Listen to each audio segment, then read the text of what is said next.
ಶ್ರೀ ಗುರುಭ್ಯೋ ನಮಃ. ಹರಿ ಓಂ.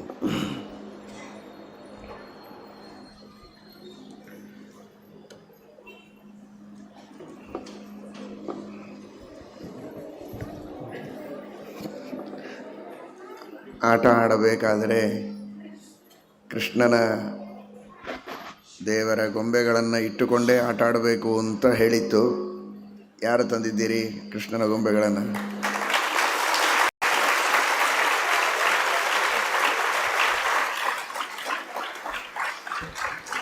ಬಹಳ ಸಂತೋಷ.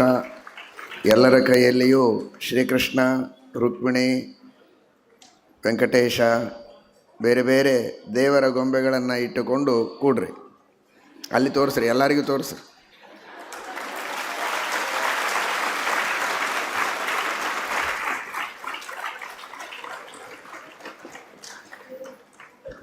ಒಂದು ಮಗು ಮಾತ್ರ ಪಾಪ ಏನು ತಂದಿಲ್ಲ, ಕೈ ಎತ್ತಿದೆ ಬರೀ. ದೇವರ ಮಡದಿ ಲಕ್ಷ್ಮೀ, ಕೃಷ್ಣನ ಹೆಂಡತಿ, ಕರಾಗ್ರೆ ವಸತೆ ಲಕ್ಷ್ಮೀ.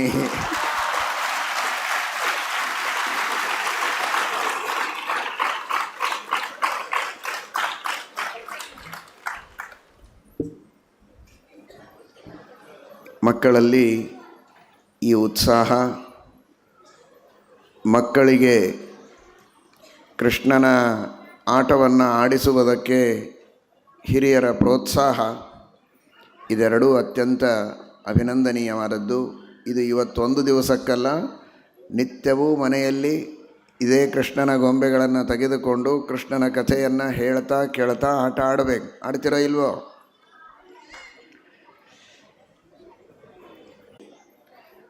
ಚಿಕ್ಕ ಮಗು ಇರುವಾಗ ಬಾಲಃ ಕ್ರೀಡನ ಕೈ ಕ್ರೀಡನ್ ಕೃಷ್ಣ ಕ್ರೀಡಾಂಯ ಆದದೆ ಅಂತ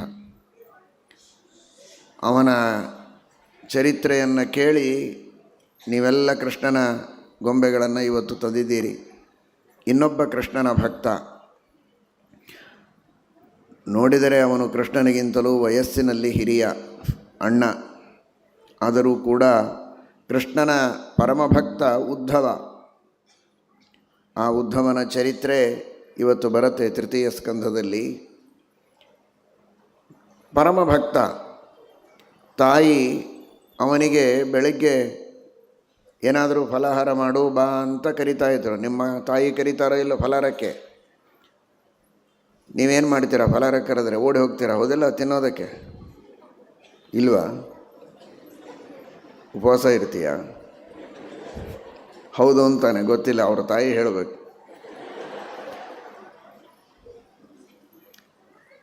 ಊಟಕ್ಕೆ ಕರೆದ್ರೆ, ಫಲಾಹಾರ ಮಾಡ್ರಿ ಅಂತ ಕರೆದ್ರೆ, ಹಾಲು ಕುಡಿಯೋದಕ್ಕೆ ಕರೆದ್ರೆ ಮಕ್ಕಳು ಓಡಿ ಹೋಗ್ತಾರೆ.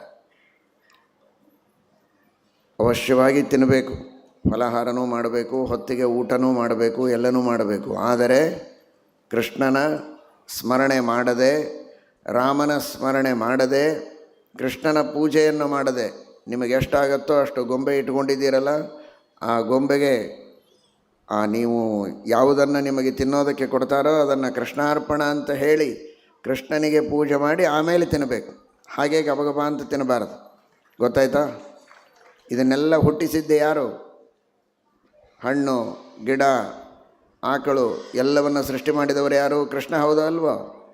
ಮತ್ತು ಕೃಷ್ಣನಿಗೆ ಕೊಡದೆ ನೀವು ತಿನ್ನಬಾರ್ದು.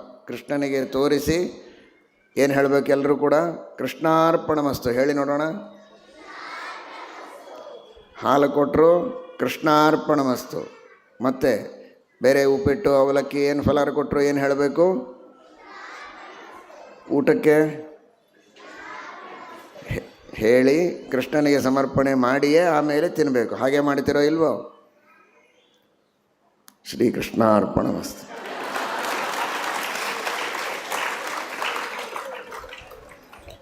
ಶ್ರೀ ಗುರುಭ್ಯೋ ನಮಃ. ಹರಿ ಓಂ. ಸೃಷ್ಟಿಸ್ಥಿತ್ಯಪ್ಯಯೇಹಾನಿಯತಿದೃಶಿತಮೋ ಬಂಧಮೋಕ್ಷಾಶ್ಚ ಯಸ್ಮಾತ್ ಅಸ್ಯ ಶ್ರೀ ಬ್ರಹ್ಮರುದ್ರ ಪ್ರಭೃತಿ ಸುರನರದ್ವಿಷ ಶತ್ರುವಾತ್ಮಕಸ್ಯ ವಿಷ್ಣೋರ್ವ್ಯಸ್ತಾಃ ಸಮಸ್ತಾಃ ಸಕಲಗುಣನಿಧಿಃ ಸರ್ವದೋಷವ್ಯಪೇತಃ ಪೂರ್ಣಾನಂದಾವ್ಯಯೋ ಗುರುರಪಿ ಪರಮಶ್ಚಿಂತಯೇತಂ ಮಹಾಂತಂ. ಜನ್ಮಾದ್ಯಸ್ಯ ಯತೋನ್ಮಯಾದಿತರತಶ್ಚಾರ್ಥೇಷ್ವಭಿಜ್ಞಸ್ವರಾಟ್ ತೇನೇ ಬ್ರಹ್ಮಹೃದಾಯ ಆದಿಕವಯೇ ಮುಹ್ಯಂತಿ ಯಂ ಸೂರಯಃ ತೇಜೋ ವಾರಿಮೃದಾಂ ಯಥಾ ವಿನಿಮಯೋ ಯತ್ರ ತ್ರಿಸರ್ಗೋ ಮೃಷಾ ಧಾಮ್ನಾ ಸ್ವೇನ ಸದಾ ನಿರಸ್ತಕುಹಕಂ ಸತ್ಯಂ ಪರಂ ಧೀಮಹಿ. ಧರ್ಮವಿಜ್ಞಾನವೈರಾಗ್ಯಪರಮೈಶ್ವರ್ಯಶಾಲಿನಃ ಆನಂದತೀರ್ಥಭಗವತ್ಪಾದಾನ್ ವಂದೇ ನಿರಂತರಂ. ಭವತಿ ಯದನುಭಾವಾದೇಡಮೂಕೋಪಿ ವಾಗ್ಮೀ ಜಡಮತಿರಪಿ ಜಂತುರ್ಜಾಯತೆ ಪ್ರಾಜ್ಞಮೌಲಿಃ.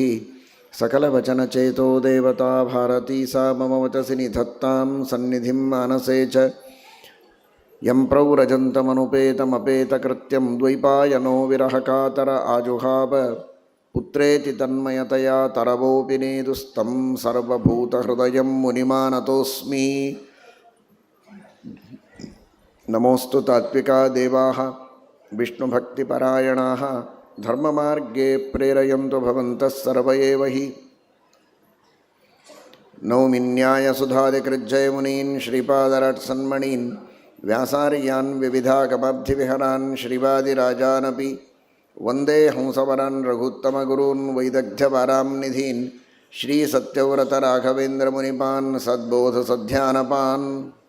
ಹರಿಪಾದೋದ್ಭವಾ ಗಂಗಾ ಪಾವನೀಯಸ್ಯ ಸನ್ನಿಧೌ ದೃಶ್ಯತೆದ್ಯಾಪಿ ತದ್ಭಕ್ತೈಃ ಸತ್ಸಂಕಲ್ಪೋ ಭವೇನ್ಮುದೆ. ಸತ್ಯಂ ಯಸ್ಥಾಪಯನ್ ವಾದೆ ಸಂತುಷ್ಟೋ ವೃಷವದ್ಬಲಿ ಸತ್ಯಸಂತುಷ್ಟನಾಮಾನಂ ಯತಿರಾಜಂ ತಮಾಶ್ರಯೇ. ಸತ್ಯಾಭಿಜ್ಞಕರಾಬ್ಜೋತ್ಥಾನ್ ಪಂಚಾಶದ್ವರ್ಷಪೂಜಕಾನ್ ಸತ್ಯಪ್ರಮೋದತೀರ್ಥಾರ್ಯಾನ್ ನೌಮಿ ನ್ಯಾಯಸುಧಾರತಾನ್.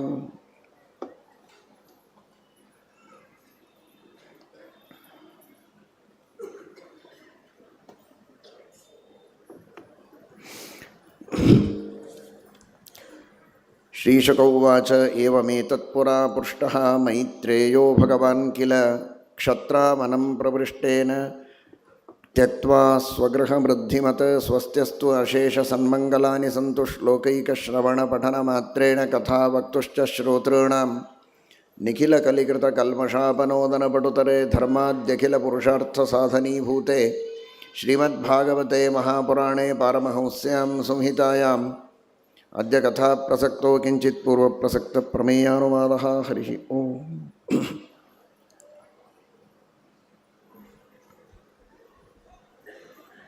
ಪರಮ ಭಗವದ್ಭಕ್ತರಾದ ಪರೀಕ್ಷನ್ ಮಹಾರಾಜರು ಕಣ್ಣರಳಿಸಿ ಸುತ್ತಲೂ ನೋಡಿದಲ್ಲೆಲ್ಲ ಭಗವಂತನನ್ನೇ ಕಾಣುವಂತಹ ಯೋಗ್ಯತೆಯನ್ನು ಪಡೆದುಕೊಂಡವರು, ಅಪರೋಕ್ಷ ಜ್ಞಾನಿಗಳು, ಚರಮ ಶರೀರದಲ್ಲಿದ್ದವರು. ಮತ್ತಿನ್ನು ಅವರಿಗೆ ಜನ್ಮ ಇಲ್ಲ. ಕಂಡದ್ದೆಲ್ಲ ಕಮಲನಾಭನ ಮೂರ್ತಿ ಅಂತ ಪರೀಕ್ಷಿತ ಪರಿತಃ ಈಕ್ಷತೆ ಇತಿ ಪರೀಕ್ಷಿತ್. ಸುತ್ತಲೂ ಭಗವಂತನನ್ನು ಕಾಣುವವರು. ಹಾಗಾಗಿ ಪರಮ ಭಗವದ್ಭಕ್ತಿಯಿಂದ ಎಷ್ಟು ನೀವು ಶ್ರೀಮದ್ಭಾಗವತವನ್ನು ಹೇಳಿದರೂ ಉಪದೇಶ ಮಾಡಿದರೂ ನಾನು ಶ್ರದ್ಧೆಯಿಂದ ಕೇಳುವುದಕ್ಕೆ ಸಿದ್ಧನಿದ್ದೇನೆ, ಉಪದೇಶ ಮಾಡಬೇಕು ಎಂಬುದಾಗಿ ಅನೇಕ ಪ್ರಶ್ನೆಗಳನ್ನು ಕೇಳಿ ವಿದುರ ಮೈತ್ರೇಯರ ಸಂವಾದದ ಬಗ್ಗೆ ಹೇಳಬೇಕು ಅಂತ ಹಿಂದೆ ಪ್ರಶ್ನೆ ಕೇಳಿದರು. ಆ ಪ್ರಸಂಗವನ್ನು ಶುಕಾಚಾರ್ಯರು ತಿಳಿಸಿ ಹೇಳ್ತಾ ಇದ್ದಾರೆ.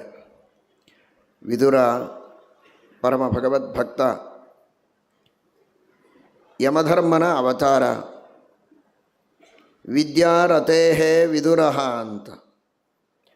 ಅವನಿಗೆ ವಿದುರ ಅಂತ ಕರೆಯುವುದೇ ವಿದ್ಯೆಯಲ್ಲಿ ಆಸಕ್ತನಾದದ್ದರಿಂದ ಅವನಿಗೆ ವಿದುರ ಅಂತ ಕರಿತಾ ಇದ್ದರು ಅಂತ ಶ್ರೀಮದಾಚಾರ್ಯರು ಹೇಳ್ತಾರೆ. ಯಮಧರ್ಮನ ಅವತಾರ ಅಂದ ಮೇಲೆ ಕೇಳಬೇಕಾಗಿಲ್ಲ, ಧರ್ಮದ ಮೂರ್ತಿ. ಕೌರವರ ಪಕ್ಷದಲ್ಲಿದ್ದರೂ ಕೂಡ ಧರ್ಮದ ಸ್ಥಾಪನೆಗಾಗಿ ಹೋರಾಟ ಮಾಡಿದವನು, ಜಗತ್ತಿಗೊಂದು ಸಂದೇಶವನ್ನು ಕೊಟ್ಟವನು. ಅಧರ್ಮವನ್ನು ಕೆಲವೊಮ್ಮೆ ತಡೆಯುವುದರಲ್ಲಿ ನಾವು ಸಫಲರಾಗ್ತೇವೆ, ಕೆಲವೊಮ್ಮೆ ವಿಫಲರಾಗ್ತೇವೆ. ಆದರೆ ಅಧರ್ಮದ ಪ್ರತಿಭಟನೆಯನ್ನು ಮಾಡದೇ ಇದ್ದರೆ ಆ ಅಧರ್ಮದ ದೋಷ ಪಾಪ ನಮಗೂ ತಟ್ಟತ್ತೆ. ಕೌರವರು, ದುಷ್ಟ ದುರ್ಯೋಧನ, ದುಶ್ಯಾಸನ, ಶಕುನಿ ಇವರೆಲ್ಲರೂ ಕೂಡ ಹೇಳಿದ ಮಾತನ್ನು ಕೇಳುವವರಲ್ಲ, ದೋಷಗಳ ಮೂರ್ತಿಗಳು. ಇವನು ಧರ್ಮಮೂರ್ತಿಯಾದರೆ, ಪಾಂಡವರು ಗುಣಮೂರ್ತಿಗಳಾದರೆ, ದೋಷದ ಮೂರ್ತಿಗಳು ಅಂದರೆ ಕೌರವರು. ದುರ್ಯೋಧನ ಮನ್ಯುಮಯೋ ವೃಕ್ಷ ಅಂತ ಮೂಲ ಮಹಾಭಾರತ ಹೇಳ್ತದೆ. ಕ್ರೋಧದ ಸಾಕಾರ ಮೂರ್ತಿ ಇದ್ರೆ ದುರ್ಯೋಧನ ಅಂತ. ಸರ್ವ ದೋಷಾತ್ಮಕ ಕಲಿಹಿ ಅಂತ ಶ್ರೀಮದಾಚಾರ್ಯರು ಹೇಳ್ತಾರೆ. ಸಕಲ ದೋಷಗಳನ್ನು ಒಂದು ಆಕಾರ ಮಾಡಿ ನಿಲ್ಲಿಸಿದರೆ ಅವನೇ ದುರ್ಯೋಧನ ಅಂತ. ಅಂತಹ ದುಷ್ಟರು. ಇವರನ್ನು ಏನು ಮಾಡಿದರೂ ಸುಧಾರಣೆ ಮಾಡಲಿಕ್ಕಾಗೋದಿಲ್ಲ ಅಂತ ಗೊತ್ತಿದ್ದರೂ ವಿದುರ ಆ ಕೌರವರ ಪಕ್ಷದಲ್ಲಿಯೇ ಇದ್ದು, ಅವರ ಮಂತ್ರಿಯೇ ಆಗಿದ್ದು, ಅವರು ಮಾಡುವ ತಪ್ಪುಗಳನ್ನು ಎತ್ತಿ ತೋರಿಸಿದವನು, ತಡೆಯುವುದಕ್ಕೆ ಪ್ರಯತ್ನ ಮಾಡಿದವನು. ಅವರು ಕೇಳಿಲ್ಲ, ಅವರ ಹಣೆ ಬರಹ ದುರ್ಗತಿಯನ್ನು ಅನುಭವಿಸಿದರು. ಯುದ್ಧ ಆಯಿತು, ನಿರ್ನಾಮ ಆಗಿ ಹೋದರು. ಇಹಲೋಕದಲ್ಲಿಯೂ ಸುಖ ಇಲ್ಲ, ಪರಲೋಕದಲ್ಲಿಯೂ ಸುಖ ಇಲ್ಲ ಅನ್ನುವ ಸ್ಥಿತಿಗೆ ಬಂದರು. ಆದರೆ ವಿದುರ ಮಾತ್ರ ತಾನು ಹೇಳುವುದನ್ನು ಬಿಡಲಿಲ್ಲ. ಇವತ್ತಿನ ಸಮಾಜದಲ್ಲಿ ಬೇಕಾದಷ್ಟು ಅಧರ್ಮ ನಡೀತಾ ಇದೆ. ಎಲ್ಲರೂ ದುರ್ಯೋಧನನಂಥವರಂತೂ ಅಲ್ಲವೇ ಅಲ್ಲ. ಎಷ್ಟೋ ಜನ ಸಜ್ಜನರಿರ್ತಾರೆ, ಗೊತ್ತಿಲ್ಲದೆ ಅಧರ್ಮ ಮಾಡ್ತಾರೆ. ಕೆಲವರು ಗೊತ್ತಿದ್ದೂ ಮಾಡ್ತಾರೆ, ಇನ್ನು ಕೆಲವರು ದುರಾಗ್ರಹದಿಂದ ಮಾಡ್ತಾರೆ. ಅನೇಕ ತರಹದ ಜನ ಇದ್ದಾರೆ. ನಾವು ತಿಳುವಳಿಕೆ ಹೇಳೋದರಿಂದ, ಪ್ರತಿಭಟನೆ ಮಾಡೋದರಿಂದ, ಅದರ ದೋಷಗಳನ್ನು ಎತ್ತಿ ತೋರಿಸೋದರಿಂದ 100 ಜನರಲ್ಲಿ ಒಂದು 10 ಜನರಾದರೂ ಧರ್ಮ ಮಾರ್ಗಕ್ಕೆ ಬಂದರೆ ನಾವು ಮಾಡಿದಂತಹ ಪ್ರತಿಭಟನೆ, ನಮ್ಮ ಬೋಧನೆ, ನಮ್ಮ ಪ್ರಯತ್ನ ಇದು ಸಾರ್ಥಕವಾಗತ್ತೆ. ಕೊನೆ ಪಕ್ಷ ಅಧರ್ಮ ಮಾಡಿದವರು ಅಧರ್ಮ ಮಾಡಿದರೂ ಅದರೊಳಗೆ ನಮಗಂತೂ ಪಾಲು ಬರೋದಿಲ್ಲ.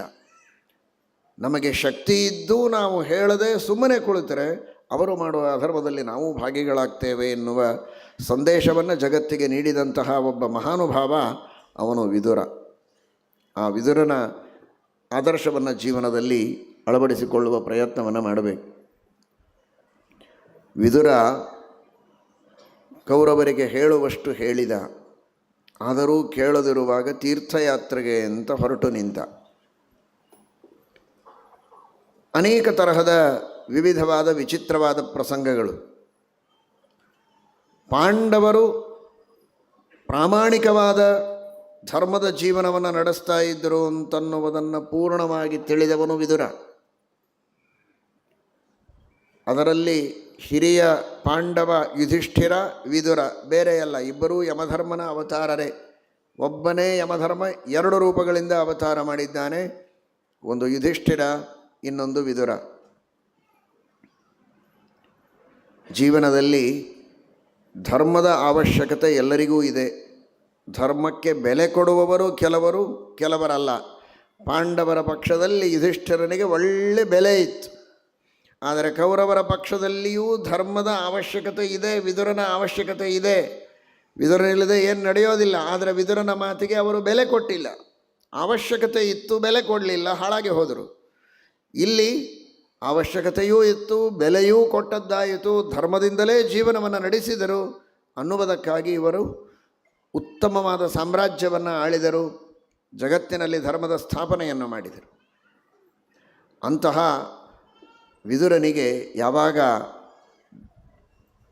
ಲಾಕ್ಷಾಗೃಹದಲ್ಲಿ ಹಾಕಿ ಯದಾತು ರಾಜ ಸ್ವಸುತಾನ ಬಂಧೂನ್ ಪುಷ್ಣನ್ನ ಧರ್ಮೇಣ ವಿನಷ್ಟ ದೃಷ್ಟಿ, ಸ್ವಾರ್ಥ ಅವನಿಗೆ ಕೇವಲ ಹೊರಗಿನ ಕಣ್ಣು ಕಾಣ್ತಾ ಇರಲಿಲ್ಲ ಅಂತ ಮಾತ್ರ ಅಲ್ಲ, ಧೃತರಾಷ್ಟ್ರನಿಗೆ ಅವನಿಗೆ ಒಳಗಣ್ಣೂ ಹೋಗಿತ್ತು.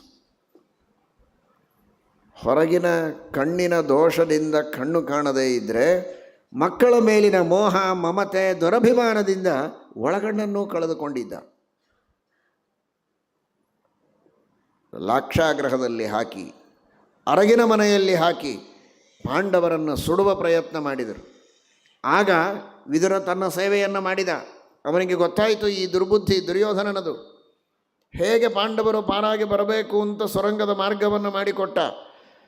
ಅವರು ಅಲ್ಲಿಂದ ಪಾರಾಗಿ ಬರುವುದಕ್ಕೆ ತನ್ನದೇನು ವ್ಯವಸ್ಥೆ ಬೇಕೋ ಆ ಎಲ್ಲ ವ್ಯವಸ್ಥೆಯನ್ನು ವಿದುರ ಮಾಡಿದ. ನಿಜವಾಗಿ ಪಾಂಡವರು ಸಾಕ್ಷಾತ್ ಭೀಮಸೇನ ದೇವರು, ವಾಯುದೇವರು, ಇಂದ್ರಾದಿ ದೇವತೆಗಳು, ಅವರು ಮಹಾಸಮರ್ಥರು. ಆದರೆ ಒಂದು ಜಗತ್ತಿಗೆ ಸಂದೇಶ ಏನು ಕೊಟ್ಟದ್ದು ಅಂದರೆ ಇದರಲ್ಲಿ ವಿದುರ ಇವನು ಧರ್ಮ. ಅವನು ಪಾಂಡವರನ್ನು ಸುರಂಗ ಮಾರ್ಗದಿಂದ ದಾಟುವ ವ್ಯವಸ್ಥೆಯನ್ನು ಮಾಡಿದ ಅಂತ. ಇದು ಯಾವುದರ ಸಂದೇಶ, ಏನು ಸಂಕೇತ ಅಂದರೆ, ಎಂಥ ಕಷ್ಟ ಬಂದರೂ ನಾವು ಧರ್ಮ ಮಾಡಿದರೆ ಆ ಧರ್ಮ ಆ ಕಷ್ಟದಿಂದ ಪಾರಾಗುವ ದಾರಿಯನ್ನು ನಮಗೆ ತೋರಿಸ್ತದೆ. ಯಾವುದೋ ಜನ್ಮದಲ್ಲಿ ಮಾಡಿದಂತಹ ಧರ್ಮ ಅದು ಇದೇ ಜನ್ಮದಲ್ಲಿ ಮಾಡಿದ ಧರ್ಮ ಆಗಿರಬೇಕು ಅಂತಲ್ಲ, ಅದು ಬಹಳ ವಿದೂರದ ಧರ್ಮ ಆಗಿರಬಹುದು. ವಿದೂರ ಅಲ್ವಾ, ವಿದೂರದ ಧರ್ಮ ಆಗಿರಬಹುದು. ಎಷ್ಟೋ ಜನ್ಮಗಳ ಹಿಂದೆ ಮಾಡಿದ ಧರ್ಮ ಆಗಿರಬಹುದು. 7 ಜನ್ಮವೋ 100 ಜನ್ಮಗಳ ಹಿಂದೋ ಮಾಡಿದಂತಹ ಧರ್ಮವಾಗಿದ್ದರೂ ಆ ಧರ್ಮ ನಮ್ಮ ಜೊತೆಗಿದ್ದರೆ ಅದು ಇವತ್ತು ನಮ್ಮನ್ನು ದಾಟಿಸುವುದಕ್ಕೆ, ಸುರಂಗ ಮಾರ್ಗದಿಂದ ಯಾರಿಗೂ ಗೊತ್ತಾಗದಂತೆ ಆಪತ್ತುಗಳನ್ನು ದಾಟಿ ಬರುವುದಕ್ಕೆ ಅದು ಸಹಾಯ ಮಾಡುತ್ತೆ ಎನ್ನುವ ದೃಷ್ಟಿಯಲ್ಲಿ ಆ ವಿದುರನ ಸಹಾಯ ಇದು ಜಗತ್ತಿಗೆ ಒಂದು ಸಂದೇಶವನ್ನು ನೀಡುತ್ತದೆ. ಆದರೆ ಪಾಂಡವರು ದಾಟಿ ಬಂದುಬಿಟ್ರು, ಆಯಿತು ನಿಶ್ಚಿಂತೆ ಆಯಿತು ಅಂತ ವಿದುರ ಸುಮ್ಮನೆ ಕೂಡಲಿಲ್ಲ. ಅವತ್ತೇ ವಿದುರನ ಮನಸ್ಸಿನಲ್ಲಿ ಅದು ಪ್ರಿಂಟ್ ಆಯಿತು, ಇವರು ಅಯೋಗ್ಯರು, ಇವರ ಸಹವಾಸ ಸರಿಯಲ್ಲ, ಇನ್ನು ಸ್ವಲ್ಪ ಪ್ರಯತ್ನ ಮಾಡೋಣ, ಕೊನೆಗೂ ಆಗದೇ ಇದ್ದರೆ ನಾನು ಇವರ ಸಹವಾಸ ಬಿಟ್ಟು ಹೋಗೋದೇ ವಾಸಿ ಅಂತ ಅವತ್ತೇ ಅಂದುಕೊಂಡನಂತೆ.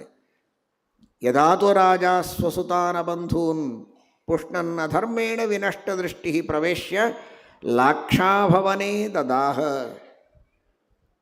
ತಂದೆಯನ್ನು ಕಳೆದುಕೊಂಡಿದ್ದಾರೆ ಅಂತ ಇನ್ನಷ್ಟು ಹೆಚ್ಚು ಅಕ್ಕರೆಯಿಂದ ಪ್ರೀತಿಯಿಂದ ಅವರನ್ನು ನೋಡಿಕೊಂಡು, ತಂದೆಯನ್ನು ಕಳೆದುಕೊಂಡ ತಬ್ಬಲಿಗಳು ಅಂತ ಪ್ರೀತಿ ಮಾಡುವುದನ್ನು ಬಿಟ್ಟು ಅರಗಿನ ಮನೆಯಲ್ಲಿ ಸುಡಿಸುವ ಪ್ರಯತ್ನವನ್ನು ಮಾಡಿದರು. ಅಂಥವರ ಜೊತೆಗೆ ನಾನು ಹೇಗಿರೋದು ಅಂತ. ಎಲ್ಲದಕ್ಕೂ ಮೇಲಾಗಿ ದ್ರೌಪದಿಯ ವಸ್ತ್ರಾಪಹರಣ ಮಾಡುವ ಪ್ರಯತ್ನ ಮಾಡಿದ್ದಾರೆ.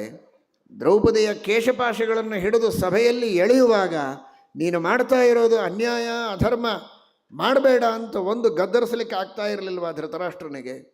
ದುಶ್ಯಾಸನ ಮಾಡುವುದನ್ನು ಸುಮ್ಮನೆ ಕೊಡ್ತಾನೆ. ಯದಾ ಸಭಾಯಾಂ ಕುರುದೇವ ದೇವ್ಯಾಹ ಕೇಶಾಭಿಮರ್ಶಂ ಸುತಕರ್ಮ ಗರ್ಹ್ಯಂ. ಅತ್ಯಂತ ನೀಚವಾದದ್ದು. ಆ ಪತಿವ್ರತ ಸ್ತ್ರೀಯ ಕೇಶಪಾಶಗಳನ್ನು ಮುಟ್ಟಿ ಎಳೆಯೋದು ಅಂದರೆ ಅದಕ್ಕೆ ಸಮಾನವಾದ ಪಾಪ ಇನ್ನೊಂದಿಲ್ಲ. ಇಡೀ ದೇಶ ಅದರಿಂದ ತತ್ತರಿಸಿ ಹೋಗಬೇಕಾಗತ್ತೆ. ರಾಜರು ಮಾಡಿದ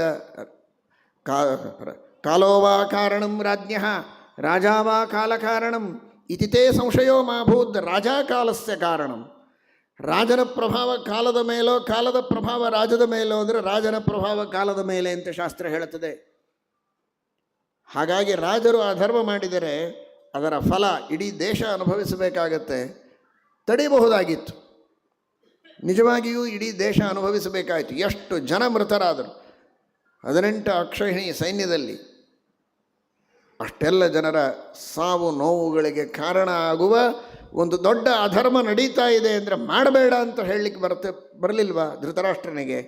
ಅದೂ ಒಂದು ಮನಸ್ಸಿನಲ್ಲಿ ಕುದೀತಾ ಇದೆ. ವಿದುರನಿಗೆ ಸಹನೆ ಮಾಡಿಕೊಂಡಿದ್ದ. ಜೂಜಾಟದಲ್ಲಿ ಎಲ್ಲವನ್ನ ಸೋಲಿಸಿ ಅವರನ್ನು ಅರಣ್ಯಕ್ಕೆ ಅಟ್ಟಿದ್ದಾರೆ, ಅಜ್ಞಾತವಾಸಕ್ಕೆ ಕಳಿಸಿದರು. ಅದೆಲ್ಲವನ್ನು ಮಾಡಿ ಬಂದ ಮೇಲೆ ಕೊನೆಗಾದರೂ ಒಂದು 5 ಊರುಗಳನ್ನು ಕೊಟ್ಟರೆ ಸಾಕು ಅಂತ ಕೇಳಿದ್ದರು ಅವರು, ಪಂಚಗ್ರಾಮಗಳು. ಅಷ್ಟನ್ನೂ ಕೊಡಲಿಲ್ಲ. ಯದಾತು ಪಾರ್ಥ ಪ್ರಹಿತ ಸಭಾಯಾಂ ಜಗದ್ಗುರು ಯಾನಿ ಜಗಾದ ಕೃಷ್ಣ ನತಾನಿ ಪೂಸಾಂ ಅಮೃತಾಯನಾನಿ ರಾಜಾನುಮೇನೆ ಹೃತಪುಣ್ಯಲೇಶಃ. ಅಮೃತದಂತಹ ಮಾತುಗಳು, ಮುತ್ತಿನಂಥ ಮಾತುಗಳು, ಮೋಕ್ಷ ಸಾಧನವಾದ ಮಾತುಗಳನ್ನು ಕೃಷ್ಣ ಹೇಳಿದ. ಮುತ್ತಿನಂತಹ ಮಾತುಗಳು ಅನ್ನೋದು ಬಹಳ ಸಣ್ಣ ಮಾತು ದೇವರ ದೃಷ್ಟಿಯಲ್ಲಿ, ಅದು ನಾವು ಆಡಿದ ಮಾತು. ಭಾಗವತದಲ್ಲಿ ಹಾಗಿಲ್ಲ. ಅಮೃತಾಯನಾನಿ, ಮೋಕ್ಷವನ್ನು ಕೊಡುವಂತಹ ಉಪದೇಶ. ಕೃಷ್ಣನ ಒಂದೊಂದು ಮಾತು ಅಂದರೆ ಮೋಕ್ಷಪ್ರದವಾದದ್ದು. ಭಗವದ್ಗೀತೆ ಮಾತ್ರ ಶ್ರೀಕೃಷ್ಣ ಪರಮಾತ್ಮ ಉಪದೇಶ ಮಾಡಿದ್ದು ಅದು ಮೋಕ್ಷಪ್ರದ ಅಲ್ಲ. ಕೃಷ್ಣನ ಮಾತೆಲ್ಲ ಅದು ಅಮೃತಾಯನ. ಸಂಧಾನಕ್ಕೆ ಅಂತ ಬಂದವನು ಕೃಷ್ಣ. ಬೇರೆಯವರಿಂದಲೂ ಹೇಳಿ ಕಳಿಸಿದ ಮೊದಲು ಯುಧಿಷ್ಠಿರ. ಅವರ ಮಾತು ಕೇಳಲಿಲ್ಲ, ಪುರೋಹಿತರ ಮಾತನ್ನು. ಸ್ವತಃ ಶ್ರೀಕೃಷ್ಣ ಪರಮಾತ್ಮ ಬಂದಾಗಾದರೂ ಕೇಳಬೇಕಾಗಿತ್ತು ಧೃತರಾಷ್ಟ್ರ. ದುರ್ಯೋಧನಾದಿಗಳ ಬಗ್ಗೆ ಮಾತೇ ಆಡಿಲ್ಲ.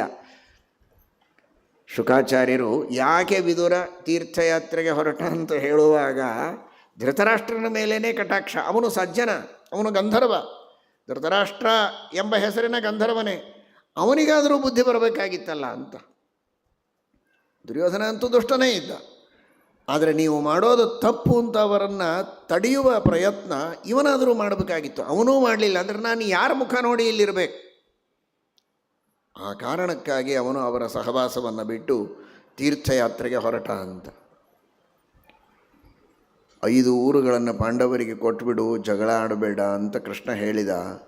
ಆ ಕೃಷ್ಣ ಹೇಳಿದ ಮಾತು ಇದು ಮೋಕ್ಷ ಸಾಧನ ಹೇಗಾಗತ್ತೆ? ಮತ್ತಃ ಪರತರಂ ನಾನ್ಯತ್ ಕಿಂಚಿದಸ್ತಿ ಧನಂಜಯ ಮೈ ಸರ್ವಮಿದಂ ಪ್ರೋತಂ ಸೂತ್ರೇ ಮಣಿಗಣ ಇವ ಈಶ್ವರ ಸರ್ವಭೂತಾನಾಂ ಹೃದ್ದೇಶೇ ಅರ್ಜುನ ತಿಷ್ಠತಿ. ಇಂತಹ ಭಗವತ್ತತ್ವದ ಉಪದೇಶ ಮಾಡಿದರೆ ಅದು ಮೋಕ್ಷ ಸಾಧನ ಅಂದರೆ ಪರವಾಗಿಲ್ಲ. ಈಗ ಕೃಷ್ಣ ಬಂದದ್ದು ತತ್ವೋಪದೇಶಕ್ಕೆ ಅಲ್ಲ, ಸಂಧಾನಕ್ಕೆ. ಸ್ವಲ್ಪ ರಾಜ್ಯದ ಕೆಲವು ಭಾಗಗಳನ್ನು ಅವರಿಗೆ ಕೊಟ್ಟುಬಿಡು ಅಂತ ಅಷ್ಟು ಹೇಳಿದ್ದನ್ನು ಶುಕಾಚಾರ್ಯರು ಅರ್ಥಾತ್ ವೇದವ್ಯಾಸದೇವರು ಅದನ್ನು ಅಮೃತಾಯನ ಅಂತ ಹೇಗೆ ಕರೆದರು ಅಂತ ನೋಡಿ. ಯಾರಿಗೆ ಕೊಡೋದು? 5 ಊರುಗಳನ್ನು ಕೊಡೋದು ಯಾರಿಗೆ? ಪಂಚಪಾಂಡವರಿಗೆ. ಪಂಚಪಾಂಡವರು ಅಂದರೆ ಯಾರು? ಧರ್ಮೋ ಭಕ್ತ್ಯಾದಿ ದಶಕಃ ಶ್ರುತಾದಿಶೀಲವೈನಯೌ ಸಬ್ರಹ್ಮಕಾಸ್ತುತೆ ಯತ್ರ ಮನ್ವಾದಿಂ ತಂ ವಿದುರ್ಬುಧಃ. ಯಮಧರ್ಮ ಅಂದರೆ ಶುದ್ಧವಾದ ಭಾಗವತ ಧರ್ಮದ ಪ್ರತೀಕ. ಭಕ್ತಿರ್ಜ್ಞಾನಂ ಸ ವೈರಾಗ್ಯಂ ಪ್ರಜ್ಞಾ ಮೇಧಾ ಧೃತಿ ಸ್ಥಿತಿ ಯೋಗ ಪ್ರಾಣೋ ಬಲಂಚೈವ ವೃಕೋದರ ಇತಿ ಸ್ಮೃತಃ. ಭಕ್ತಿಯ ಜ್ಞಾನ ಮೊದಲಾದ 10 ಗುಣಗಳ ಮೂರ್ತಿ ಅಂದರೆ ಭೀಮಸೇನ ದೇವರು. ಶ್ರವಣ ಮನನ ನಿಧಿಧ್ಯಾಸನಗಳ ಪ್ರತೀಕ ಅಂದರೆ ಅರ್ಜುನ ಶ್ರುತಾದಿಹಿ. ಶುದ್ಧ ಚಾರಿತ್ರ್ಯ ಅಂದರೆ ನಕುಲ. ವಿನಯ ತಂದೆ ತಾಯಿ ಗುರುಗಳು ಹಿರಿಯರು ದೊಡ್ಡವರು ಜ್ಞಾನಿಗಳು ಮಹಾತ್ಮರು ಅವರ ಎದುರಿನಲ್ಲಿ ಬಾಗಿ ನಡೆಯುವ ವಿನಯ ಅದರ ಪ್ರತೀಕ ಅಂದರೆ ಸಹದೇವ. ಸಕಲ ವೇದಗಳ ಪ್ರತೀಕ ವೇದಾಭಿಮಾನಿನಿಯಾದ ಸರಸ್ವತಿ ಭಾರತಿ ದ್ರೌಪದಿ. ಹೀಗೆ ಇದರ ವ್ಯಾಖ್ಯಾನವನ್ನು ಮಾಡಿದ್ದಾರೆ ಶ್ರೀಮದಾಚಾರ್ಯರು ಮಹಾಭಾರತ ತಾತ್ಪರ್ಯ ನಿರ್ಣಯದಲ್ಲಿ. ಹಾಗಾದರೆ ಪಾಂಡವರಿಗೆ ದ್ರೌಪದಿಗೆ 5 ಊರುಗಳನ್ನು ಕೊಡು ಅಂತನ್ನುವುದು ಸಾಂಕೇತಿಕ. ಯಾರಿಗೆ ಕೊಡಬೇಕು ಅಂದರೆ ಜೀವನದಲ್ಲಿ ಧರ್ಮಕ್ಕೆ, ಶಾಸ್ತ್ರಗಳ ಶ್ರವಣ ಮನನ ನಿಧಿಧ್ಯಾಸನಗಳಿಗೆ, ಜ್ಞಾನಭಕ್ತಿ ವೈರಾಗ್ಯಗಳಿಗೆ, ಶುದ್ಧ ಚಾರಿತ್ರ್ಯ ವಿನಯ, ಇದಕ್ಕೆ ನಿಮ್ಮ ಜೀವನದಲ್ಲಿ ಅವಕಾಶ ಕೊಡಿ ಅಂತ ಅರ್ಥ. ಈ 5 ಜನರಿಗೆ 5 ಊರುಗಳನ್ನು ಕೊಡೋದು ಅಂದರೆ ಜ್ಞಾನ ಭಕ್ತಿ ವೈರಾಗ್ಯಗಳಿಗೆ, ಶಾಸ್ತ್ರಗಳ ಪಾಠ ಪ್ರವಚನಕ್ಕೆ, ಧರ್ಮಕರ್ಮ ಮಾಡೋದಕ್ಕೆ, ತಗ್ಗಿ ಬಗ್ಗಿ ನಡೆಯೋದಕ್ಕೆ, ಪ್ರೀತಿ ವಿಶ್ವಾಸದಿಂದ ಜೀವನ ಮಾಡೋದಕ್ಕೆ ಜೀವನದಲ್ಲಿ ಒಂದು ಅವಕಾಶ ಇರಲಿ ಅಂತ. ಮತ್ತು ಇದು ಮೋಕ್ಷ ಸಾಧನ ಅಲ್ಲದೆ ಇನ್ಯಾವುದು ಮೋಕ್ಷ ಸಾಧನ? ಈ ದೃಷ್ಟಿಯಲ್ಲಿ ಶುಕಾಚಾರ್ಯರು ನತಾನಿ ಪುಂಸಾಂ ಅಮೃತಾಯನಾನಿ ರಾಜಾನುಮೇನೆ ಹೃತ ಪುಣ್ಯ ಲೇಷಃ ಎಂಬುದಾಗಿ ಕರೆದಿದ್ದಾರೆ. ಸರಿ, ಇದೆಲ್ಲ ಬಿಟ್ಬಿಡಿ. ನೇರವಾಗಿ ವಿದುರ ತಾನೇ ಹೋಗಿ ಉಪದೇಶ ಮಾಡ್ತಾನೆ ಧೃತರಾಷ್ಟ್ರನಿಗೆ. ಏನು ಮಾಡಬೇಕು ಅಂತ ಕರಿತಾನೆ. ಧೃತರಾಷ್ಟ್ರ ಮಂತ್ರಿ ಅಂದಮೇಲೆ ವಿಚಾರಣೆಗೆ ಇವನನ್ನು ಕರಿತಾ ಇದ್ದ.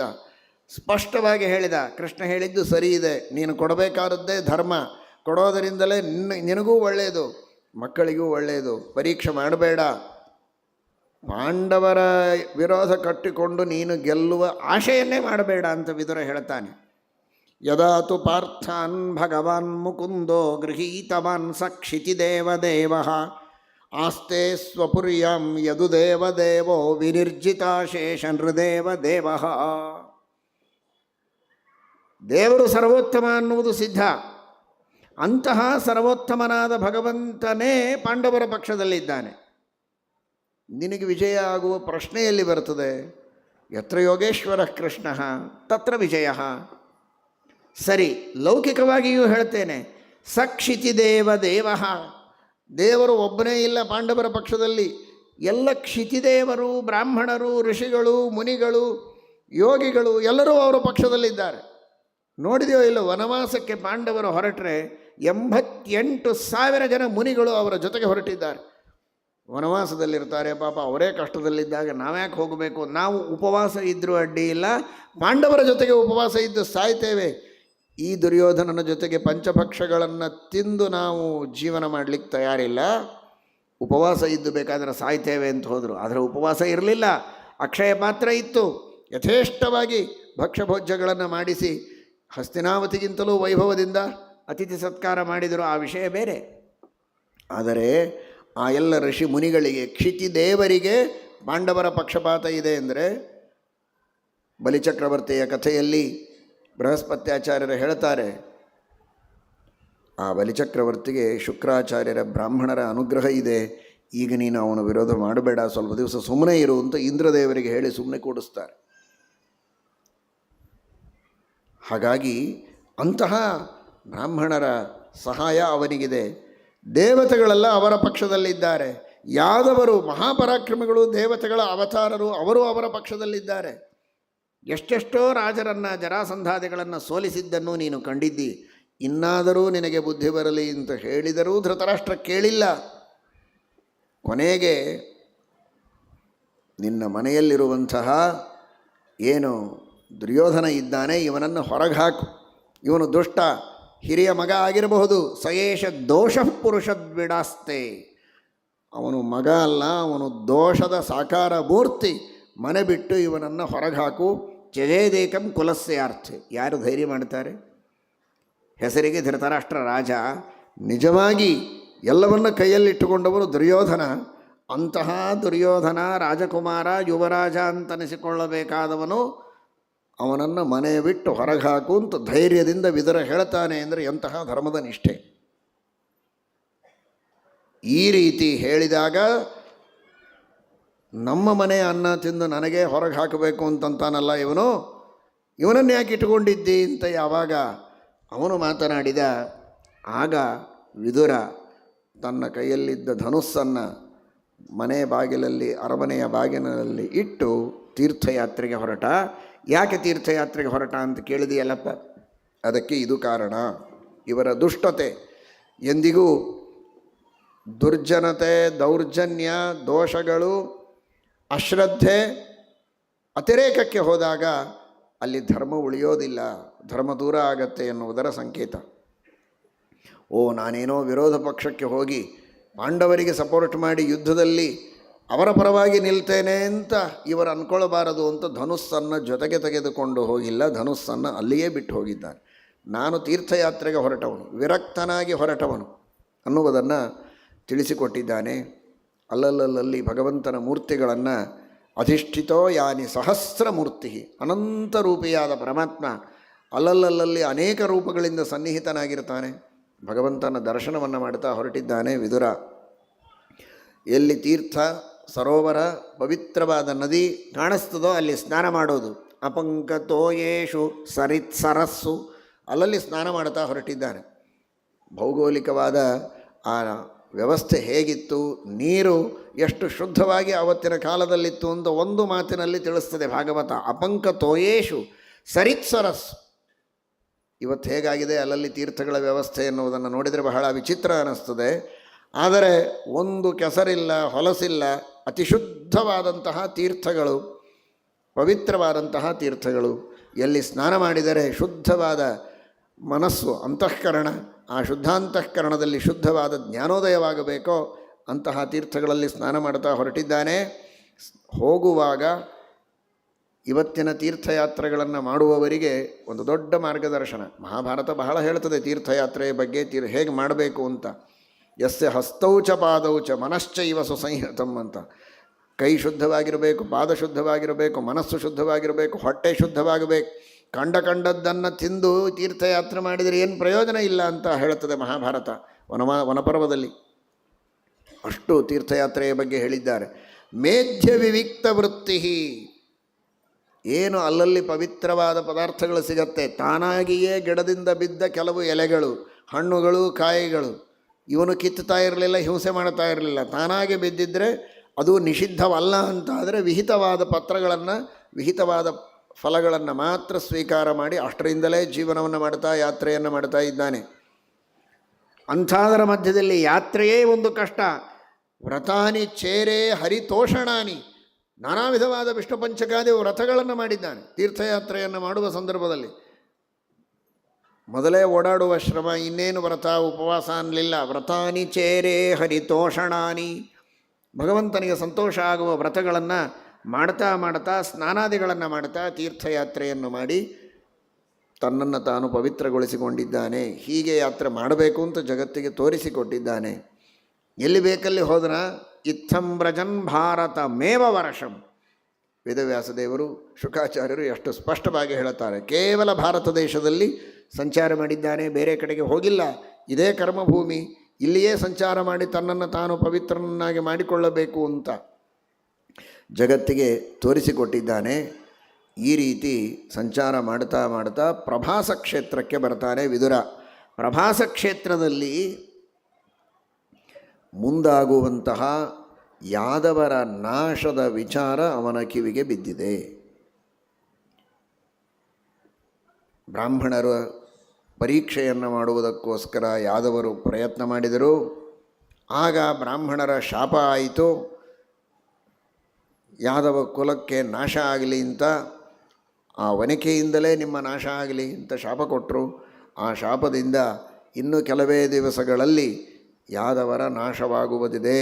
ಶ್ರೀಕೃಷ್ಣ ಪರಮಾತ್ಮ ತನ್ನ ಅವತಾರ ಕಾರ್ಯದ ಉಪಸಂಹಾರವನ್ನು ಮಾಡುವವನಿದ್ದಾನೆ.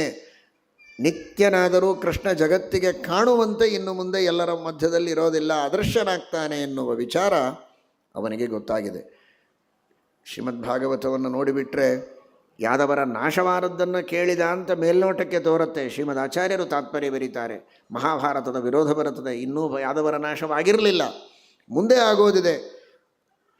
ಮುಂದೆ ಆಗುವ ನಾಶವನ್ನು ಸಂಕ್ಷೇಪವಾಗಿ ಮೊದಲಿಗೇನೆ ಇವನು ಆ ಸರಸ್ವತಿ ತೀರದಲ್ಲಿ, ಪಶ್ಚಿಮ ವಾಹಿನಿ ಸರಸ್ವತಿ ತೀರ, ಆ ತೀರದಲ್ಲಿದ್ದಾಗ ಇವನಿಗೆ ತಿಳಿದು ಬಂದಿದೆ.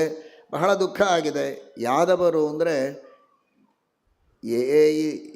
ಹಿ ದೇವಾಹ ಪೃಥ್ವೀಂಗತಾಸ್ತೆ ಅಂತ, ಅವರೆಲ್ಲ ಭಗವಂತನ ಸೇವೆಗಾಗಿ ಬಂದ ಸಾಕ್ಷಾತ್ ದೇವತೆಗಳೇ ಅವರು, ಸಾಮಾನ್ಯರಲ್ಲವೇ ಅಲ್ಲ. ಮಹಾಮಹಾ ದೇವತೆಗಳು ಕೃಷ್ಣನ ಸೇವೆಗೆ ಅಂತ ಯಾದವರಾಗಿ ಬಂದದ್ದು. ಭೂಭಾರಹರಣದ ಕಾರ್ಯ ಮುಗಿದ ಮೇಲೆ ಏನಾದರೊಂದು ನಿಮಿತ್ತ ಮಾಡಿ ಅವರನ್ನು ಮತ್ತೆ ಸ್ವರ್ಗಕ್ಕೆ ಕಳಿಸಬೇಕಾಗಿದೆ ಕೃಷ್ಣನಿಗೆ. ಯಾಕೆ ಅಂದರೆ ನ ದೇವಾನಾಂ ಆಶತಂ ಪುರುಷಾಹಿ ಸಂತಾನಜಾಹ ಪ್ರಾಯಶಃ ಪಾಪಯೋಗ್ಯಾಹ ಅಂತ. ಇವರು ಉಳಿದು ಬಿಟ್ಟರೆ ಕಲಿಯುಗನೇ ಶುರುವಾಗೋದಿಲ್ಲ. ದೇವತೆಗಳಿದ್ದಾರೆ ಅಂದರೆ ಎಲ್ಲರೂ ಸಜ್ಜನರೇ, ಅವರ ಕುಲ, ಅವರ ವಂಶದಲ್ಲಿ ಅವರ ಅಮೋಘ ವೀರ್ಯರು, ಅವರ ಪರಂಪರೆಯಲ್ಲಿ ಬಂದವರೆಲ್ಲ ಸಜ್ಜನರಾಗ್ತಾ ಹೋಗಿಬಿಟ್ರೆ ಕಲಿಯುಗವೂ ಒಂದು ನಡೆಯಬೇಕಲ್ಲ. ಯಾವಾಗಲೂ ಕೇವಲ ತ್ರಿಯುಗ, ದ್ವಾಪರ ಯುಗ, ತ್ರೇತಾಯುಗ, ಕೃತಯುಗಗಳ ಧರ್ಮ ಮಾತ್ರ ನಡೆದರೆ ಹೇಗೆ? ಅದಕ್ಕಾಗಿ ಅವರ ಉಪಸಂಹಾರವನ್ನು ಮಾಡುವ ಅಪೇಕ್ಷೆ ಪರಮಾತ್ಮನಿಗಿತ್ತು. ಹಾಗಾಗಿ ಭಗವಂತ ಉಪಸಂಹಾರ ಮಾಡುವುದಕ್ಕೆ ವಿಪ್ರರ ಶಾಪವನ್ನು ನಿಮಿತ್ತ ಮಾಡಿದ್ದಾನೆ. ಆದರೆ ಅದನ್ನು ನೆನೆಸಿಕೊಂಡು ಮನಸ್ಸಿನಲ್ಲಿ ಸ್ವಲ್ಪ ನೊಂದುಕೊಂಡಿದ್ದಾನೆ. ಮತ್ತು ಹಾಗೆ ಅನೇಕ ತೀರ್ಥಗಳ ಯಾತ್ರೆಯನ್ನು ಮುಂದುವರಿಸಿದ್ದಾನೆ. ಅನ್ಯಾನಿ ಚೇಹದ್ವಿಜ ದೇವದೇವೈ ಕೃತಾನಿ ನಾನಾಯತನಾನಿ ವಿಷ್ಣೋ ಪ್ರತ್ಯಂಕ ಮುಖ್ಯಾಂಕಿತ ಮಂದಿರಾಣಿ ಯದ್ದರ್ಶನಾತ್ ಕೃಷ್ಣ ಮನುಸ್ಮರಂತಿ. ಪರಮಾತ್ಮನ ದಿವ್ಯವಾದಂತಹ ಅನೇಕ ಮಂದಿರಗಳು.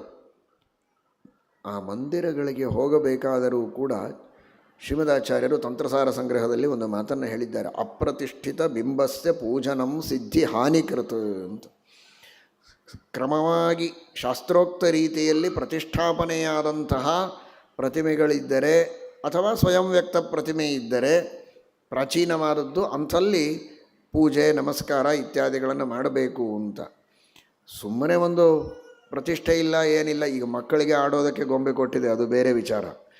ಅದು ಪೂಜೆ ಮಾಡುವ ಪ್ರವೃತ್ತಿ ಬೆಳೆಯಲಿ ಎನ್ನುವುದಕ್ಕೆ. ಆದರೆ ಹಿರಿಯರು ಪೂಜೆ ಮಾಡಬೇಕು ಅಂದರೆ ಪ್ರತಿಷ್ಠಿತವಾದ ಪ್ರತಿಮೆಗಳಿಗೆ ಪೂಜೆ ಮಾಡಬೇಕು. ಶಾಲಿಗ್ರಾಮಕ್ಕೆ ಪ್ರತಿಷ್ಠೆ ಇಲ್ಲ, ಅದು ಸ್ವಯಂ ವ್ಯಕ್ತ ಸನ್ನಿಧಾನ. ಚಕ್ರಾಂಕಿತ, ಶಾಲಿಗ್ರಾಮ ಇವುಗಳಲ್ಲೆಲ್ಲ ಸ್ವಯಂ ಸನ್ನಿಧಾನ ಇರ್ತದೆ. ಅಥವಾ ಕೆಲವು ಕಡೆಗೆ ಭಗವಂತನ ಪ್ರತಿಮೆಗಳೇ ಸ್ವಯಂ ವ್ಯಕ್ತವಾದದ್ದು, ತಿರುಪತಿಯ ತಿಮ್ಮಪ್ಪ ಇತ್ಯಾದಿಗಳು, ಅಲ್ಲೆಲ್ಲ ಪ್ರತಿಷ್ಠೆ ಇರೋದಿಲ್ಲ, ಸಾಕ್ಷಾತ್ ಭಗವಂತನೇ ಬಂದು ನಿಂತದ್ದು.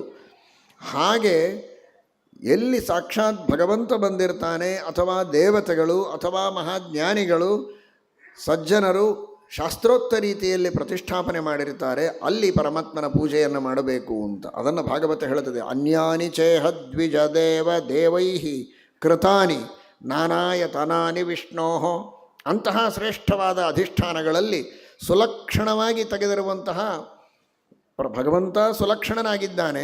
ಅವನ ಪ್ರತಿಮೆಯೂ ತಕ್ಕ ಮಟ್ಟಿಗೆ ಸುಲಕ್ಷಣ ಇರಬೇಕು, ಅವಲಕ್ಷಣ ಇರಬಾರದು. ಪ್ರತ್ಯಂಕ ಮುಖ್ಯಾಂಕಿತ ಮಂದಿರಾಣಿ. ಪ್ರತ್ಯಂಕ ಮುಖ್ಯ ಅಂದರೆ ಸುಲಕ್ಷಣ, ಸಮ್ಯಗ್ ಲಕ್ಷಣವತ್ತಮಃ, ಸುಂದರವಾದ 32 ಲಕ್ಷಣಗಳಿಂದ ಕೂಡಿದ ಪರಮಾತ್ಮನಿಗೆ ಪ್ರತ್ಯಂಕ ಮುಖ್ಯ ಅಂತಂತಾರೆ. ಅಷ್ಟು ಸುಲಕ್ಷಣ ಅಂತೂ ಪ್ರತಿಮೆಯನ್ನು ಮಾಡಲಿಕ್ಕಾಗೋದಿಲ್ಲ. ಆದರೂ ನೋಡಿದರೆ ಭಕ್ತಿ ಬರಬೇಕು. ಹಾಗೆ ಪ್ರತಿಮೆಗಳನ್ನು ಆ ಕಾಲದಲ್ಲಿ ಮಾಡ್ತಾ ಇದ್ದದ್ದು. ಅದನ್ನು ನೋಡಿ ಆ ಭಗವಂತನ ಸ್ಮರಣೆಯನ್ನು ಮಾಡಬೇಕು. ಎಷ್ಟು ಸುಂದರವಾಗಿ ಬ್ರಹ್ಮಸೂತ್ರದ ಸಾರವನ್ನು ಇಲ್ಲಿ ಭಾಗವತ ತಿಳಿಸ್ತಾ ಇದೆ. ಯದ್ದರ್ಶನಾತ್ ಕೃಷ್ಣ ಮನುಸ್ಮರಂತಿ. ಇದೇ ದೇವರಲ್ಲ, ಪ್ರತಿಮೆಯೇ ದೇವರಲ್ಲ. ಪ್ರತಿಮೆಯನ್ನೇ ದೇವರು ಅಂತ, ಕಲ್ಲು ಪಂಚಲೋಹ ಇದನ್ನು ದೇವರು ಅಂತ ಉಪಾಸನೆ ಮಾಡ್ತಾರೆ ಈ ಸನಾತನ ಧರ್ಮದವರು ಅಂತ. ಬೇರೆಯವರೆಲ್ಲ ನಮ್ಮ ಬಗ್ಗೆ ತಪ್ಪಾಗಿ ಪ್ರಚಾರ ಮಾಡ್ತಾರೆ, ತಪ್ಪಾಗಿ ಹೇಳ್ತಾರೆ. ಅದು ಇಲ್ಲವೇ ಇಲ್ಲ ನಮ್ಮ ಶಾಸ್ತ್ರದಲ್ಲಿ. ವೇದವ್ಯಾಸದೇವರು ಬ್ರಹ್ಮಸೂತ್ರದಲ್ಲಿ ಹೇಳಿದ್ದಾರೆ, ಪುರಾಣಗಳಲ್ಲಿ ಹೇಳಿದ್ದಾರೆ, ನಮ್ಮ ಪರಂಪರೆಯಲ್ಲಿ ಇದೆ. ಇದೆಲ್ಲ ಕೇವಲ ಪ್ರತೀಕ. ಈ ಪ್ರತಿಮೆಯೇ ದೇವರಲ್ಲ. ನ ಪ್ರತೀಕೇನ ಹಿ ಸಹ. ಈ ಪ್ರತಿಮೆಯಲ್ಲಿ ಭಗವಂತ ಇದ್ದಾನೆ. ಈ ಪ್ರತಿಮೆಯನ್ನು ನೋಡಿ ದೇವರನ್ನು ನೆನಪಿಸಿಕೊಳ್ಳೋದು. ಯದ್ ದರ್ಶನಾತ್ ಕೃಷ್ಣಂ ಅನುಸ್ಮರಂತಿ. ಇದನ್ನೇ ದೇವರು ಅಂತ ತಿಳಿದೇ ಇಲ್ಲ ನಮ್ಮ ಪರಂಪರೆಯಲ್ಲಿ. ನಿಜವಾದ ಧರ್ಮದ ರಹಸ್ಯ ಏನು, ಪರಂಪರೆ ಏನು ಅಂತ ತಿಳಿಯದೆ ಧರ್ಮದ ಬಗ್ಗೆ ತಪ್ಪಾಗಿ ಹೇಳಿದ ಯಾರದೋ ಮಾತುಗಳನ್ನು ಕೇಳಿ ಯಾರೂ ಸಂಶಯವನ್ನು ಪಡಬಾರದು. ಅಷ್ಟು ಶುದ್ಧವಾದ ಧರ್ಮ.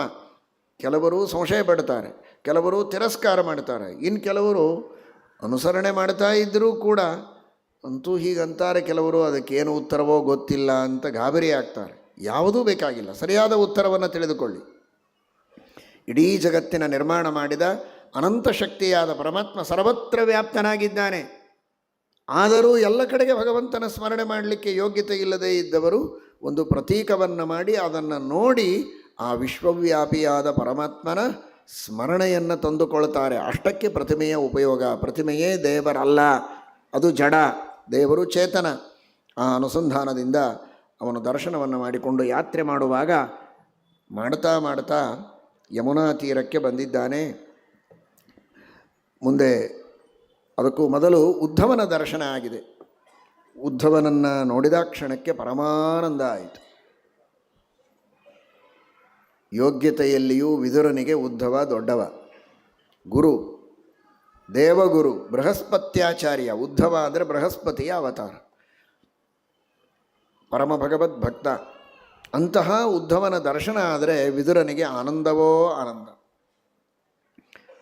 ಸತತಂ ಕೀರ್ತಯಂತೋ ಮಾಂ ತುಷ್ಯಂತಿ ಚ ರಮಂತಿ ಚ ಅಂತ ಕೃಷ್ಣ ಭಗವದ್ಗೀತೆಯಲ್ಲಿ ಹೇಳ್ತಾನೆ.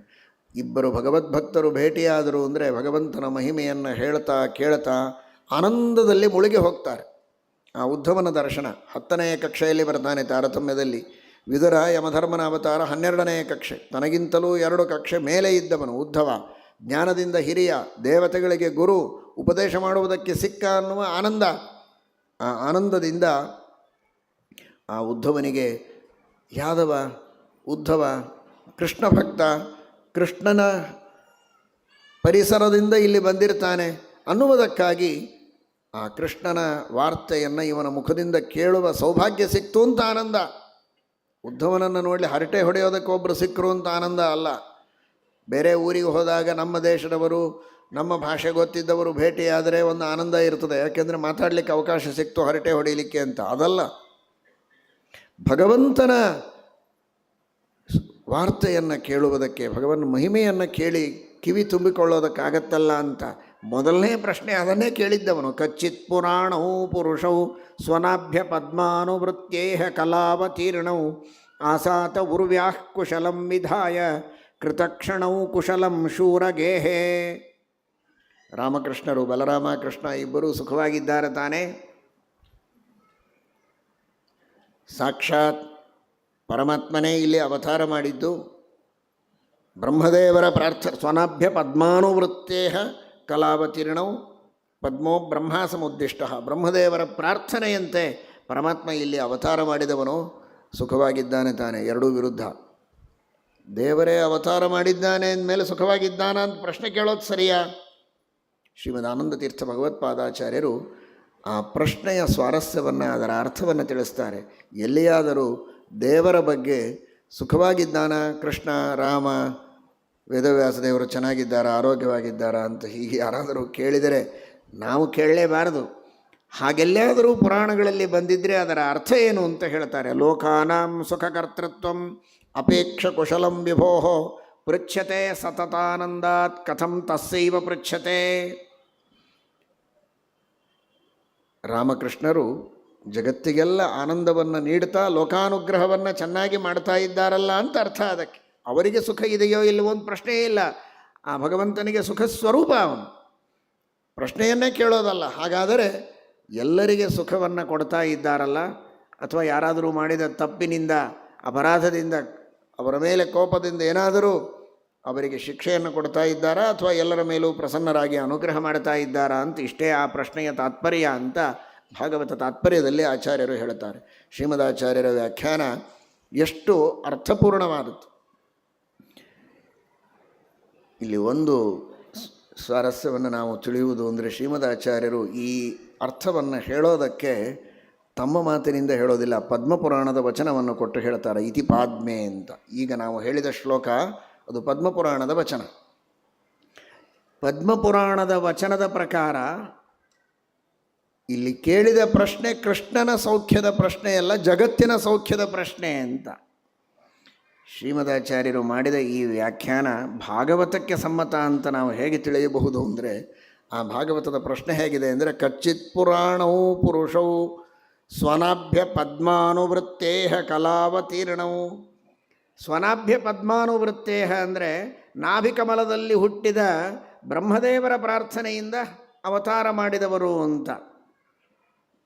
ಇನ್ನೊಂದು ಅರ್ಥ ಅದೇ ಶಬ್ದಕ್ಕೆ ನಾವು ಮಾಡೋದಾದರೆ, ಪದ್ಮಾನುವೃತ್ಯ ಕುಶಲಂ ಶೂರಗೇಹೆ ಅಂತ ಅಲ್ಲಿ ಅನ್ವಯ ಮಾಡ್ಕೊಳ್ಬೇಕು. ಪದ್ಮಾನುವೃತ್ಯ ಅಂದರೆ ಪದ್ಮಪುರಾಣದಲ್ಲಿ ಹೇಳಿದ ರೀತಿಯಲ್ಲಿ ಈ ಕುಶಲ ಪ್ರಶ್ನೆಯನ್ನು ನಾನು ಮಾಡ್ತಾ ಇದ್ದೇನೆ ಅಂತ ವಿದುರನೇ ಹೇಳಿದ್ದಾನೆ. ನೇರವಾಗಿ ರಾಮ ಅಂದರೆ ಬಲರಾಮನ, ಕೃಷ್ಣನ ಕುಶಲ ಪ್ರಶ್ನೆ ಅಂತ ಅಲ್ಲ, ಇದು ಪದ್ಮಪುರಾಣದಲ್ಲಿ ಹೇಳಿದ್ದಾರಲ್ವೋ, ಜಗತ್ತಿನ ಸುಖದ ಪ್ರಶ್ನೆಯನ್ನೇ ದೇವರ ಬಗ್ಗೆ ಮಾಡೋದು ಅಂತ. ಆ ದೃಷ್ಟಿಯಲ್ಲಿ ನನ್ನ ಪ್ರಶ್ನೆ ಇದೆ ಅಂತ ವಿದುರ ಪ್ರಶ್ನೆ ಮಾಡುವಾಗಲೇ ತಾನೇ ತನ್ನ ಪ್ರಶ್ನೆಗೆ ವ್ಯಾಖ್ಯಾನವನ್ನೂ ಮಾಡಿದ್ದಾನೆ ಅಂತ ನಾವು ಅರ್ಥ ಮಾಡಿಕೊಳ್ಳುವುದಕ್ಕೆ ಸಾಧ್ಯ ಇದೆ. ಅದಕ್ಕೆ ಅಷ್ಟು ಮಾತ್ರ ಅಲ್ಲ, ಅಲ್ಲಿದ್ದವರೆಲ್ಲರ ಪ್ರಶ್ನೆಯನ್ನು ಕೇಳ್ತಾನೆ. ಪಂಚಪಾಂಡವರು ಹೇಗಿದ್ದರು, ಉಗ್ರಸೇನ, ವಸುದೇವ, ದೇವಕಿ, ಅನಿರುದ್ಧ, ಪ್ರದ್ಯುಮ್ನ, ಸಾಂಬ, ಎಲ್ಲರ ಬಗ್ಗೆ ಪ್ರಶ್ನೆ ಕೇಳ್ತಾನೆ. ಧೃತರಾಷ್ಟ್ರನ ವಿಷಯದಲ್ಲಿ ಮಾತ್ರ ಎಷ್ಟು ಬೇಜಾರಾಗಿದೆ, ಎಷ್ಟು ದುಃಖ, ಅವನು ಮಾಡುವ ಅಧರ್ಮಕ್ಕೆ ಎಷ್ಟು ತಪ್ತನಾಗಿದ್ದಾನೆ ವಿದುರ ಅಂದರೆ, ವಿದುರ ಅಂತಾನೆ ಅವನ ಬಗ್ಗೆ ಕುಶಲ ಪ್ರಶ್ನೆಯನ್ನು ನಾನು ಮಾಡೋದಿಲ್ಲ. ಸೌಮ್ಯಾನುಶೋಚೇತ ಮಧಃಪತಂತಂ, ಅವನು ಅತ್ಯಂತ ಶೋಚನೀಯನಾಗಿದ್ದಾನೆ, ಅವನು ಸುಖವಾಗಿದ್ದಾನೆ ಅಂತೂ ನಾನು ಕೇಳೋದಕ್ಕೆ ತಯಾರಿಲ್ಲ ಅಂತ. ದ್ವೇಷ ಇಲ್ಲ ಅವನ ಬಗ್ಗೆ, ಆದರೆ ಅನುಕಂಪ ಇದೆ. ಹಾಳಾಗಿ ಹೋದನಲ್ಲ ಮಕ್ಕಳ ಮೇಲಿನ ಅಭಿಮಾನದಿಂದ ಅಂತ. ಇಷ್ಟೆಲ್ಲ ನಾನಾ ವಿಧವಾದಂತಹ ಪ್ರಶ್ನೆಗಳನ್ನು ಕೇಳ್ತಾನೆ. ಯಾವಾಗ ಕೃಷ್ಣನ ಹೆಸರು ತೆಗೆದ, ಪ್ರಾಯ ಆ ಮುಂದಿನ ಪ್ರಶ್ನೆಗಳು ಅವನಿಗೆ ಕೇಳಿಸಿರ್ಲಿಕ್ಕೂ ಇಲ್ಲ ಅಂತ ಅನ್ನಿಸ್ತದೆ ಉದ್ಧವನಿಗೆ. ಇವನು ಹೀಗೇ ಪ್ರಶ್ನೆ ಕೇಳ್ತಾ ಇದ್ದ. ಅವನು ಅಷ್ಟೊತ್ತಿಗೆ ಅಸಂಪ್ರಜ್ಞಾತ ಸಮಾಧಿಗೆ ಹೋಗಿದ್ದ ಉದ್ಧವ. ಕೃಷ್ಣ ಅಂದ ಕ್ಷಣಕ್ಕೆ ಮೈ ಮರೆತು ಬಿಟ್ಟ. ಯಃ ಪಂಚಹಾಯನೋ ಮಾತ್ರ ಪ್ರಾತರಾಶಾಯ ಯಾಚಿತಃ ನೈಚ್ಛತ್ತದ್ರಚಯನ್ಯಸ್ಯ ಸಪರ್ಯಾಂ ಬಾಲಲೀಲೆಯ. 5 ವರ್ಷದ ಪುಟ್ಟ ಬಾಲಕನಿರುವಾಗ ಉದ್ಧವನಿಗೆ ತಾಯಿ ಏನಾದರೂ ಉಣ್ಣು ತಿನ್ನು ಅಂತ ಕರೆದರೆ ನಾನು ಕೃಷ್ಣನ ಪೂಜೆ ಮಾಡಿಲ್ಲ, ತಿನ್ನೋದಿಲ್ಲ ಅಂತ ಹೇಳ್ತಾ ಇದ್ದಂತೆ ಉದ್ಧವ 5 ವರ್ಷದ ಬಾಲಕನಿದ್ದಾಗ.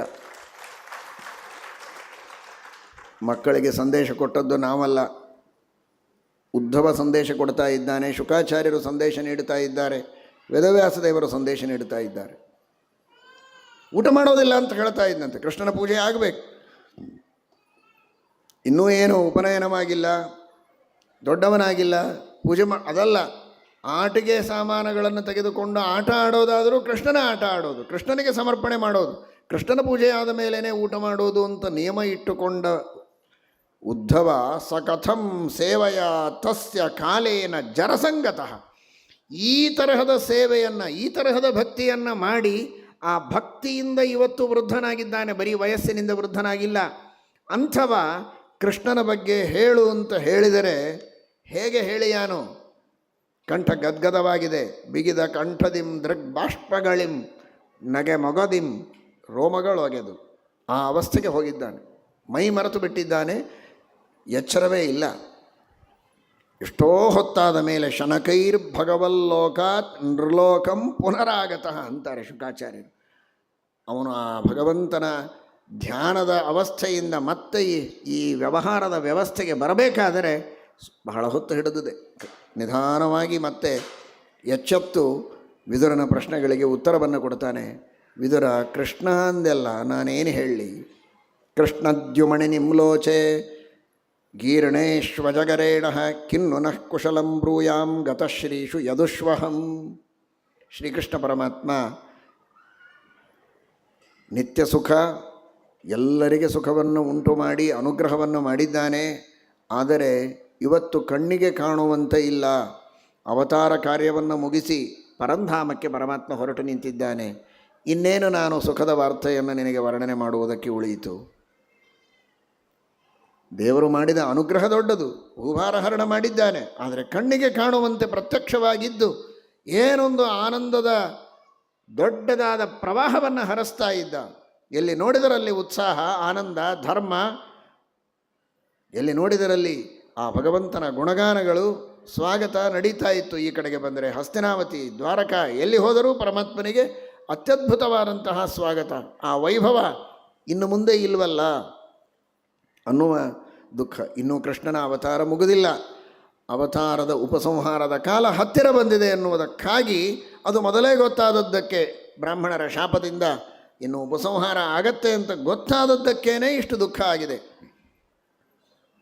ದುರ್ಭಗೋಬತ ಲೋಕೋಯಂ ಯದವೋ ನಿತರಾಮಪಿ ಏ ಸಂವಸಂತೋ ನವಿದುಹು ಹರಿಂ ಮೀನಾಹ ಯಥಾಂಬಸಿ. ಚಂದ್ರ ನೀರಿನೊಳಗಿದ್ದರೂ ಅವನನ್ನು ತಿಳಿಯೋದಿಲ್ಲ ಮೀನುಗಳು. ಏನೋ ಅರ್ಥವಾಗೋದಿಲ್ಲ ಅವುಗಳಿಗೆ. ಚಂದ್ರನ ಬಿಂಬ ಇರುತ್ತೆ, ಆದರೆ ಇದು ಏನು ಅಂತ ಅವುಗಳಿಗೆ ತಿಳಿಯೋದಿಲ್ಲ. ಹೇಗೋ ಹಾಗೆ ಭಗವಂತ ಎಲ್ಲರ ಮಧ್ಯದಲ್ಲಿ ಓಡಾಡ್ತಾ ಇದ್ದರೂ ಸಾಮಾನ್ಯ ಮಾನವರಂತೆ ಕೆಲವರು ಅವನನ್ನು ತಿಳಿದರು. ಯಾದವರು ಮಹಾಜ್ಞಾನಿಗಳು, ದೇವತೆಗಳು, ಆದರೂ ಕೂಡ ಆಗಾಗ ವಿಸ್ಮರಣೆಯಾಗ್ತಾ ಇತ್ತು. ಅಂತಹ ಪರಮಾತ್ಮನ ಪೂರ್ಣವಾದ ಉಪಯೋಗವನ್ನು ಯಾರೂ ಪಡೆದುಕೊಳ್ಳಲಿಲ್ಲ. ಆ ಭಗವಂತನ ಒಂದೊಂದು ಲೀಲೆಗಳನ್ನು ನೆನೆಸಿದರೆ ಆಶ್ಚರ್ಯವೂ ಆಗ್ತದೆ, ಆನಂದವೂ ಆಗ್ತದೆ ಅಂತ ಉದ್ಧವ ಕೃಷ್ಣಾವತಾರದ ಎಲ್ಲ ಲೀಲೆಗಳನ್ನು ವರ್ಣನೆ ಮಾಡ್ತಾ ಬರ್ತಾನೆ. ಹೇಗೆ ಭಗವಂತ ಪಾಂಡವರಿಗೆ ಅನುಗ್ರಹ ಮಾಡಿದ್ದು, ರಾಜಸೂಯ ಯಾಗವನ್ನು ಮಾಡಿಸಿದ್ದು, ದ್ರೌಪದಿಯ ವಸ್ತ್ರಾಪಹರಣದ ಪ್ರಸಂಗದಲ್ಲಿ ವಸ್ತ್ರಗಳನ್ನು ಕೊಟ್ಟು ಅಕ್ಷಯವಾದ ವಸ್ತ್ರವನ್ನು ನೀಡಿ ಅನುಗ್ರಹ ಮಾಡಿದ. ಅಂದು ದ್ರೌಪದಿಗೆ ವಸ್ತ್ರಗಳನ್ನು ನೀಡಿ ಅನುಗ್ರಹ ಮಾಡಿದ ಅನ್ನುವುದು ಇದು ಕೇವಲ ಒಂದು ಕಥೆಯಲ್ಲ. ಇವತ್ತಿಗೂ ಪ್ರಪಂಚದೊಳಗಿದ್ದ ಎಲ್ಲರೂ ತಮ್ಮ ಮರ್ಯಾದೆಗಳನ್ನು ಉಳಿಸಿಕೊಳ್ಳುವುದಕ್ಕೆ ವಸ್ತ್ರಗಳನ್ನು ಉಟ್ಟಿಕೊಂಡು ಬದುಕಿದ್ದಾರೆ ಅಂದರೆ ಕೃಷ್ಣನ ಅನುಗ್ರಹದಿಂದ. ಈ ನಮಗೆ ಯಾರು ಕೃಷ್ಣ ಕೊಟ್ಟಿಲ್ವಲ್ಲ, ನಾವೇ ತಗೊಂಡು ತಂದದ್ದು ಅಂತ. ದುಡ್ಡು ಕೊಟ್ಟರೆ ವಸ್ತ್ರ ಬಂತ? ಆ ಹತ್ತಿ ಯಾರು ಹುಟ್ಟಿಸಿದವರು? ಎಷ್ಟು ಬಿಳಿ ಬಿಳಿ ಬಟ್ಟೆಯನ್ನು ಹುಟ್ಟಿದ್ದೀರಿ. ಇದು ಬಂದದ್ದು ಎದರಿಂದ? ಕೆಂಪು ಮಣ್ಣಿನಿಂದ, ಕರಿ ಬೀಜದಿಂದ. ಹೇಗೆ ಬಂತು? ಆ ಕೆಮ್ಮಣ್ಣಿನಿಂದ, ಕರಿ ಬೀಜದೊಳಗೆ ಇಂಥ ಬಿಳಿ ಹತ್ತಿ ಬಂತು ಹೇಗೆ? ಯಾರು ಸೃಷ್ಟಿ ಮಾಡಿದರು?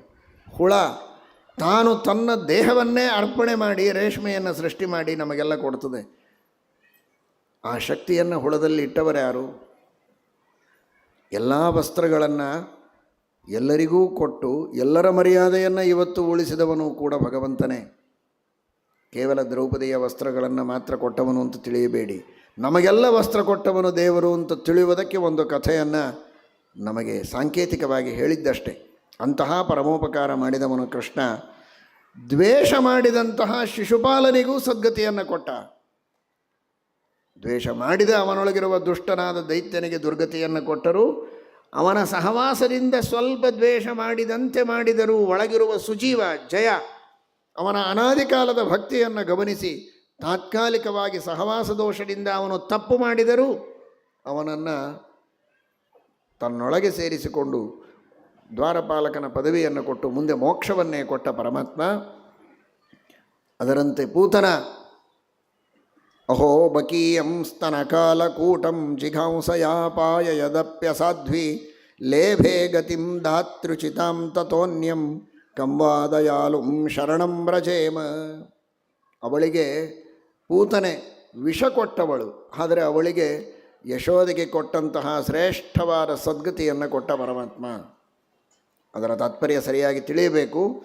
ಒಳಗಿರುವ ಪೂತನ ದುಷ್ಟ ಸ್ತ್ರೀ, ವಿಷ ಕುಡಿಸುವುದಕ್ಕೆ ಅಂತ ಬಂದವಳು, ಅವಳಿಗೆ ದುರ್ಗತಿಯನ್ನೇ ಕೊಟ್ಟಿದ್ದಾನೆ. ಎಂದಿಗೂ ಭಗವಂತನ ದ್ವೇಷ ಮಾಡಿದರೆ, ದ್ರೋಹ ಮಾಡಿದರೆ ಸದ್ಗತಿ ಇಲ್ಲ.